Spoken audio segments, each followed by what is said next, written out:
J'espère que ça va pas trop bouger l'image. Et c'est de rouler doucement. Là il fait caca.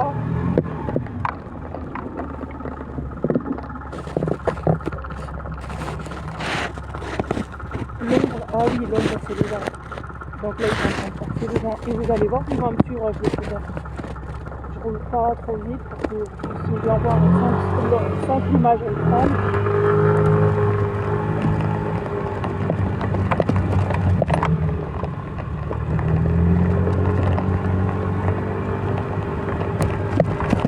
Et vous allez voir quand je vais faire demi-tour avec le scooter, il va me suivre.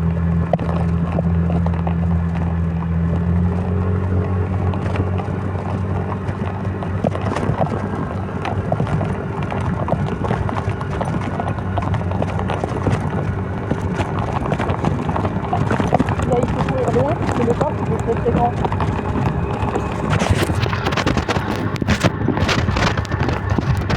Et là clairement, regardez, je vais faire demi-tour avec le scooter.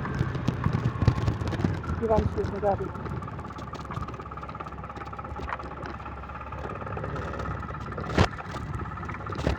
Viens là.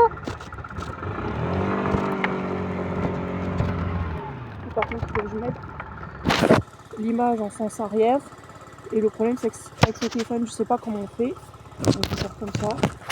Mais le problème c'est qu'il n'y a plus de flash. Il n'y a pas le flash. C'est quoi cette vidéo sans flash? Ok, bon je sais pas si ça va filmer quelque chose.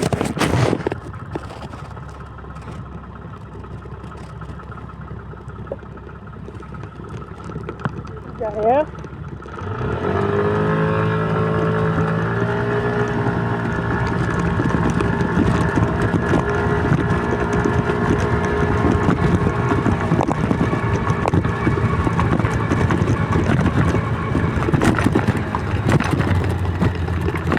Ça va, il y a des bosses, mais là, c'est quand même beaucoup de bosses. Ça n'a pas fait tomber le téléphone. Vous voyez, m'a suivi, il est là.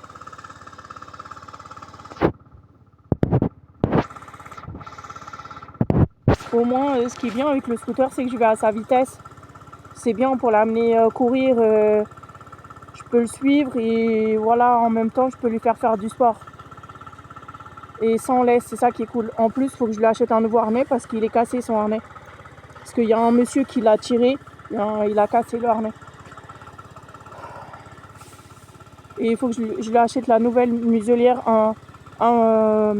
Invisa. C'est quoi la marque déjà? La marque des muselières qui est connue là, j'ai oublié. En tout cas, c'est Invisa. Le nom de la visière, ça s'appelle Invisa. J'ai oublié la marque de la muselière, mince. Je sais plus. Pourtant, je m'en souviens par cœur. C'est le Baskerville, voilà. Il faut que je lui achète une nouvelle muselière, une Invisa Baskerville. En fait, c'est la transparente, elle est en plastique transparent avec une grille amovible. Elle est géniale. Elle coûte 35€. Bon, après, ça dépend des magasins, des vétérinaires. Il y a des vétérinaires, ils la font à 40, d'autres, ils la font à 25€, d'autres, ils la font à 20€, ça dépend.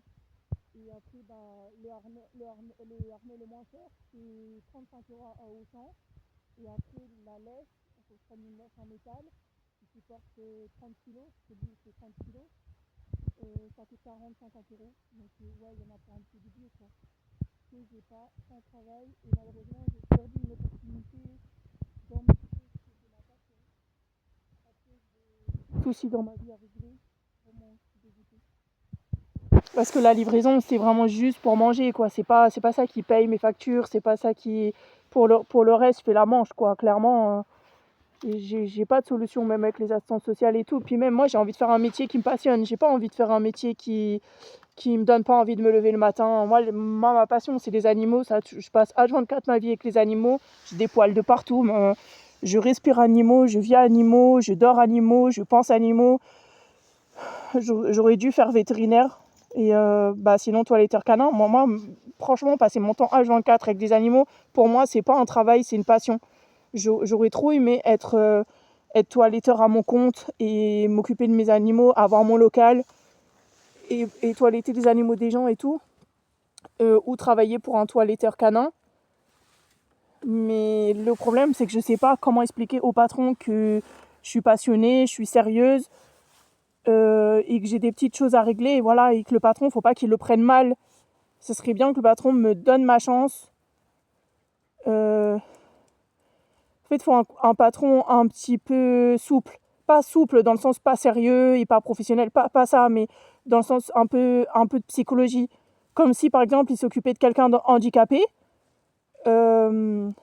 voilà, qui peut me comprendre, en fait. Parce que moi, je cherche à faire bien les choses.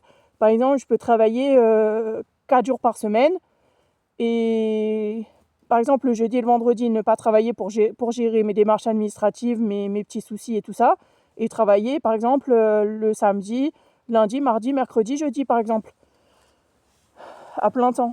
Voilà, après, c'est une petite adaptation. Il faut trouver un patron mais qui peut, voilà, qui va pas mal le prendre, qui va pas se braquer. Parce que moi, franchement, après, si par exemple quelqu'un me prend pour quelqu'un de pas sérieuse, et en plus surtout que c'est ma passion, moi je peux partir en crise de larmes pendant des heures et des heures et des heures et être complètement inconsolable. Et et aller voir un médecin et tomber malade et terminer SDF dans la rue à faire la manche. Et parce que moi, quand je veux faire un métier, je veux pas faire autre chose. Et après, quand on te comprend pas et que tu as des soucis, et en fait, après, ça devient un calvaire parce que tu mérites pas ça, les autres, ils méritent pas ça. Toi, tu veux faire bien les choses et tu te mets une pression que les autres ne comprennent pas. Et voilà, il y a un patron, il faut qu'il puisse comprendre. Et souvent, les patrons, ils se braquent, ils se disent, voilà, c'est pas possible. Alors que moi, je fais tout, en fait. Je fais tout, mais je suis toute seule à tout gérer. J'ai pas de famille, j'ai pas d'amis, j'ai pas de petits copains, j'ai pas d'enfants. Je gère tout H24 toute seule. Il y a une fuite d'eau, je dois courir à l'appartement, recevoir le plombier parce que j'ai le syndicat qui me harcèle. Voilà, je dois quitter mon travail. Alors que moi, clairement, je peux pas quitter mon travail, sinon je perds mon travail. Donc ça me met une pression extrême. Après, il y a les animaux à gérer. Quand les ouvriers sont là, il faut trouver un autre endroit pour être avec les animaux. Après, quand il y a l'invasion des bêtes et des mouches et des machins à cause de l'inondation, il faut trouver encore des solutions. Plus après, tu as des problèmes, tu as des autres problèmes qui se rajoutent. Tu as le scooter qui tombe en panne. Le mec du scooter, il est disponible que la semaine. Après, tu as un problème de santé avec l'animal, il faut être disponible pour le vétérinaire. Voilà, après, j'ai un problème de dos. De temps en temps, il faut que je voie des médecins pour faire des scanners, etc. En fait, il faut tout gérer. En fait, il faut tout gérer. Il y a la pression, il y a le stress. Tu es toute seule. En plus, si tu fais pas quelque chose, il y a tout le monde qui va te tomber dessus en te harcelant, en sonnant pendant 10 ans à ta porte. Et toi, tu es là, tu appelles ton patron, tu appelles ci, tu appelles ça. Et à la fin, tu tombes en burn-out, en fait, clairement. Moi, je veux faire bien les choses. Je veux y arriver. Je veux pas qu'on me dise, voilà, elle est pas sérieuse, elle arrive en retard, elle fait ci, elle fait ça. Mon cœur il est serré en fait parce que j'essaye de vraiment tout bien faire d'être tous les côtés en même temps et j'y arrive pas et je sais pas à qui parler.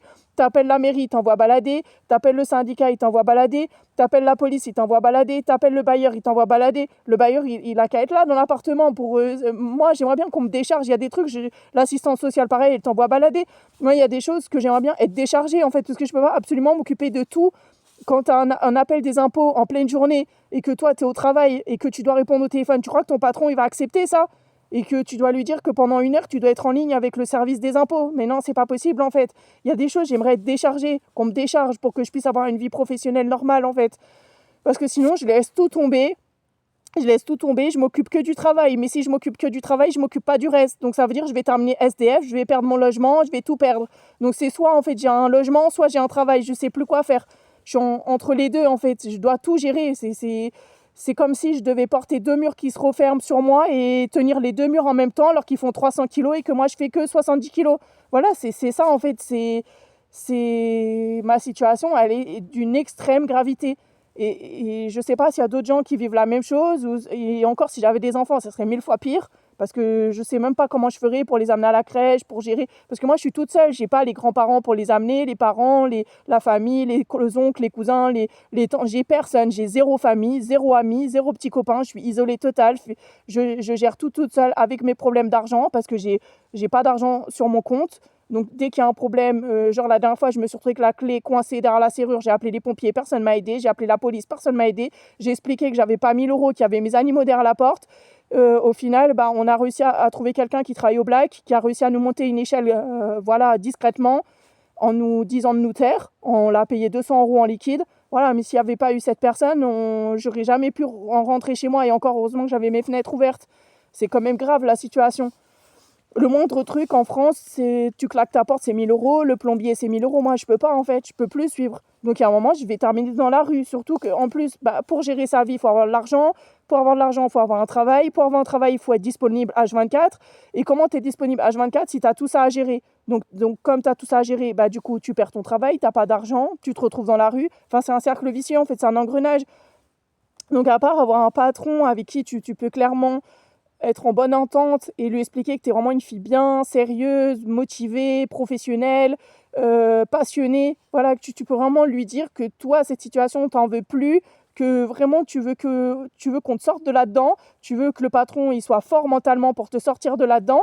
Et moi, j'en ai marre d'avoir honte, de cacher ma situation parce qu'après, le patron, il se dit, elle n'est pas dans son état normal, il y a ci, il y a ça. Alors que non, je suis honnête, je préfère dire la vérité. Avant, je ne la disais pas et c'était pas possible. C'est clairement, mentalement, j'en pouvais plus de faire semblant, en fait, de sourire.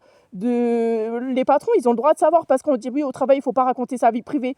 Mais non, mais là, quand c'est des choses comme ça, t'es obligé, en fait, parce que quand tu as dans la tête des trucs de fou et que tu dois être sur tous les tableaux en même temps, et tu es obligé un peu d'expliquer à ton patron, voilà, maintenant, c'est soit tu me prends comme ça, et moi, je suis une fille extrêmement sérieuse, et tout, et je veux tout faire bien, soit et où on essaye de trouver des arrangements, des compromis, voilà, on est des êtres humains, on a tous des problèmes, et on essaye de chercher quelque chose qui nous convient à tous, soit c'est pas possible, mais voilà, moi, ça me rend malheureuse, en fait, ça me rend vraiment triste.